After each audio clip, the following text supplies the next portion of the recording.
Hello friend, मैं आपका अपना फ्रेंड अजय यादव आज आपके लिए लाया हूँ एक नया वीडियो जिसमें हम कृषि वित्त के अंतर्गत अर्थ एवं वर्गीकरण पढ़ेंगे अर्थात agriculture finance meaning and classification.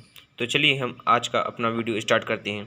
तो सबसे पहले हम कृषि पूंजी की डेफिनेशन पढ़ेंगे। तो कृषि एक व्यवसाय है जिसे चलाने के लिए पूंजी की आवश्यकता होती है। इस पूंजी की आवश्यकता के लिए दो स्रोत मुख्य माने जाते हैं जो निम्न है। एक है निजी पूंजी तथा दूसरी है उधार ली गई पूंजी। तो निजी पूंजी क्या कहलाती है?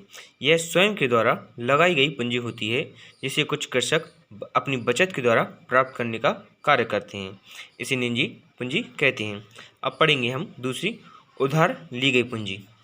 यह पूंजी वह मात्रा होती है जिसे कृषक किसी सहकारी समिति, बैंक आदि के द्वारा या किसी अन्य व्यापारी कृषक के द्वारा प्राप्त करने का कार्य करता है, उधार ली गई पूंजी कहलाती है। अब पढ़ेंगे हम कृषि वित्त का दृष्टिकोण अर्थात कृषि वित्त का क्या है। तो कृषि वित्त के दो दृष्टिकोण होते हैं। इनमें से प्रथम दृष्टिकोण पूंजी का अधिग्रहण होता है, जिसके अंतर्गत उन सभी संस्थानों का अध्ययन किया जाता है जो किसान को पूंजी के रूप में ऋण प्रदान करते हैं, तथा दूसरा दृष्टिकोण पूंजी का उचित उपयोग होता है जिसमें कृषक स्वयं की पूंजी के द्वारा उचित लाभ को प्राप्त करने का कार्य करते हैं। अब पढ़ेंगे हम एग्रीकल्चर क्रेडिट अर्थात कृषि साख। यह लैटिन भाषा के कीडो नामक शब्द से लिया गया है जिसका अर्थ आस्था एवं विश्वास से होता है। कृषि साख का अभिप्राय पूंजी के उस भाग से होता है जो कृषि के व्यवसाय के लिए उधार ली गई होती है। अब पढ़ेंगे हम कृषि साख की पूर्ति के स्रोत अर्थात कृषि साख की पूर्ति के स्रोत क्या क्या हैं। तो कृषि साख को प्राप्त करने के लिए निम्न दो स्रोतों को उपयोग में लाया जाता है। पहला है संस्थागत स्रोत और दूसरा है गैर संस्थागत स्रोत। तो हम पहले पढ़ेंगे संस्थागत स्रोत। इसके अंतर्गत निम्न स्रोत आते हैं, जैसे पहला है सहकारी बैंक, दूसरा है बैंक तथा तीसरा है निगम। तो सबसे पहले हम पढ़ेंगे सहकारी समिति। इसके अंतर्गत प्राथमिक कृषि सहकारी समिति, केंद्रीय सहकारी बैंक, राज्य सहकारी बैंक एवं भूमि विकास बैंक आते हैं जिनके द्वारा किसानों को सहकारी के रूप में ऋण प्रदान करने का कार्य किया जाता है। अब पढ़ेंगे हम बैंक। इसके अंतर्गत व्यापारिक बैंक, भारतीय स्टेट बैंक, क्षेत्रीय ग्रामीण बैंक आदि आने का कार्य करते हैं। अब पढ़ेंगे हम निगम। इसके अंतर्गत कृषि वित्त निगम, राज्य वित्त निगम, कृषि पुनर्वित्त निगम, भारतीय कृषि साख गारंटी निगम आदि आने का कार्य करते हैं। अब पढ़ेंगे हम कृषि साख के अंतर्गत उसका दूसरा गैर संस्थागत स्रोत।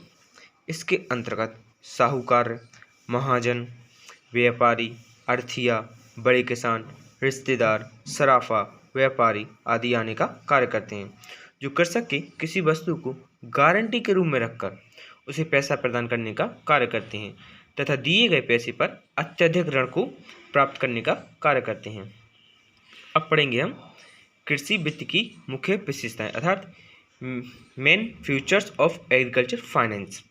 तो कृषि मौसम आधारित धंधा है जिसमें वित्त की मांग मौसम के आधार पर होती है। कृषि प्रकृति पर निर्भर रहती है तथा प्रकृति एक अनिश्चितता के रूप में लगातार परिवर्तित होती रहती है, इसलिए कृषि वित्त एक जोखिम संबंधित वित्त है। कृषि वित्त की मांग पारिवारिक एवं सामाजिक होती है क्योंकि कृषि व्यवसाय का संबंध कृषक और उसके परिवार से होता है। इसका 14 पॉइंट है, कृषि में वित्त की मांग अनियमित एवं इसका भुगतान अनिश्चित होता है अर्थात कृषि में पता नहीं कब कहाँ पर कितने पैसे की जरूरत पड़ जाए। इसके बाद पढ़ेंगे हम कृषि वित्त। कृषि वित्त में जोखिम अधिक होता है इसलिए इसमें ब्याज की दर भी अधिक होती है। इसके बाद पढ़ेंगे हम उत्तम कृषि ऋण व्यवस्था के गुण। कृषकों को न्यूनतम ब्याज दर पर ऋण प्राप्त होना चाहिए। कृषक को ऋण स्वीकृत करने वाली संस्था कृषकों के विकास के लिए इच्छुक होनी चाहिए। कृषकों को ऋण देते समय उससे संबंधित संपूर्ण जानकारी प्रदान करनी चाहिए। कृषक को एक निश्चित अवधि के लिए ऋण प्रदान करना चाहिए। कृषक को आवश्यक स्वीकृत ऋण किस्तों में न देकर समय समय पर देना चाहिए। अब हम पढ़ेंगे इसके अंतर्गत फार्म वित्त प्रबंधन में प्रयुक्त आर्थिक सिद्धांत। तो सबसे पहले पढ़ेंगे हम फार्म वित्त कृषि। यह कृषि अर्थशास्त्र का वह भाग होता है जिसमें पूंजी का अधिग्रहण एवं उसके उपयोग की व्यवस्था करना होता है। फार्म व्यवसाय में वित्त फार्म के उत्पादन तथा आय को बढ़ाने के लिए एक महत्वपूर्ण भूमिका निभाती है। इसके अंतर्गत निम्न 4 सिद्धांतों को उपयोग में लाया जाता है। पहला क्या है? इक्विटी सिद्धांत या बढ़ते जोखिम का सिद्धांत। दूसरा है बढ़ती लागत तथा बढ़ते प्रतिफल का सिद्धांत। तीसरा है ना कोई लाभ और ना ही कोई हानि। और चौथा है अवसर लागत सिद्धांत। तो सबसे पहले पढ़ेंगे हम पहला इक्विटी सिद्धांत या बढ़ते जोखिम का सिद्धांत।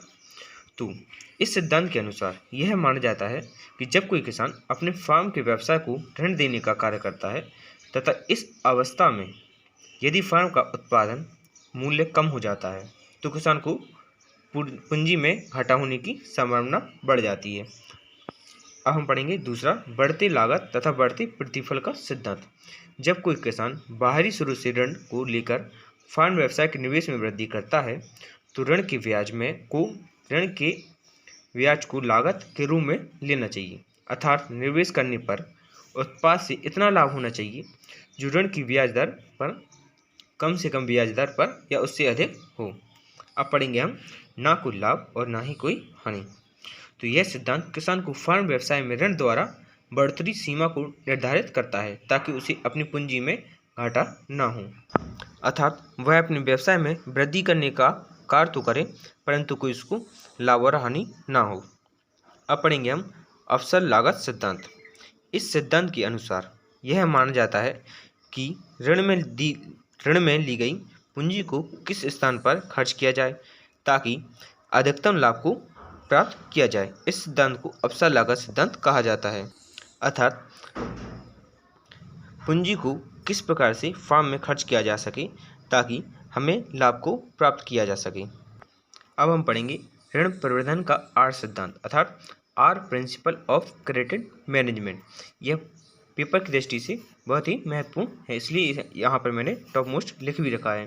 तो सबसे पढ़ेंगे आर सिद्धांत क्या है। तो ऋण देने वाली संस्थाओं को ऋण देने से पहले तथा ऋण लेने वाले व्यक्ति को लेने से पहले ऋण का समुचित अध्ययन कर लेना चाहिए, जिसके लिए 3 सिद्धांतों को देने का कार्य किया है। इन सिद्धांतों को आर सिद्धांत कहते हैं।